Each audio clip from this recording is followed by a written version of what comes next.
दोस्तों आप लोग के तो मालूम ही बा कि प्रदीप पांडे चिंटू जी और कालारानी जी के फिल्म कमांडो अर्जुन जो कि बिहार में रिलीज किया गया था 10 सितंबर के, जो कि आज जो कि चौथा दिन कमांडो अर्जुन फिल्म जो कि सिनेमाघर में चल रहा बा। तो तीसरा दिन कितना कमाई कर ले बा कमांडो अर्जुन फिल्म बिहार में, तो आप लोग के इस वीडियो के माध्यम से बताने जा रहे हैं। तो उससे पहले आप लोग के बता दी कि आप लोग दिखानी Yadav music hit Bhojpuri news, तो बहुत बहुत स्वागत बा। तो आप लोग से रिक्वेस्ट बा कि हमने के वीडियो के लाइक कर दी और हमने का जहाँ पर नया बानी तो चैनल के सब्सक्राइब कर दी।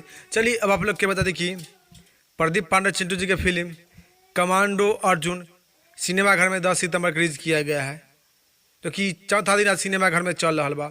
तो आप लोग नीचे कमेंट बॉक्स में पहले बताई कि अभी तक आप लोग कमांडो अर्जुन फिल्म देख ले बानी कि ना देख ले बानी। जी लो, क्योंकि 4 दिन से सिनेमाघर में चल रहा बा। तो आप लोग नीचे कमेंट बॉक्स में बताई कि प्रदीप पांडे चिंटू जी के फिल्म कमांडो अर्जुन देख ले बानी कि ना देख ले बानी, क्योंकि सिर्फ बिहार में रिलीज किया गया है 10 सितंबर के। तो आप लोग पहले नीचे कमेंट बॉक्स में बताइए कि आप लोग अभी तक कमांडो अर्जुन फिल्म देख ले बानी कि ना देख ले बानी। अगर अभी तक आप लोग कमांडो अर्जुन फिल्म ना देख ले बानी तो प्लीज़ आप लोग भी जाइए सिनेमाघर में और प्रदीप पांडे चिंटू जी की फिल्म कमांडो अर्जुन देखी और देखकर नीचे कमेंट बॉक्स में बताइए कि आप लोग के देखने में कैसा लगा।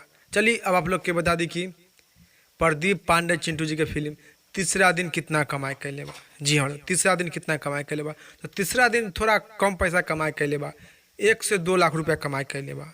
जी हाँ, तीसरा दिन थोड़ा पैसा कम कमाई कर लेबा, 1 से 2 लाख। जी हाँ भाई लोग, 1 से 2 लाख ही बिहार में कलेक्शन कर लेबा प्रदीप पांडे चिंटू जी के फिल्म कमांडो अर्जुन।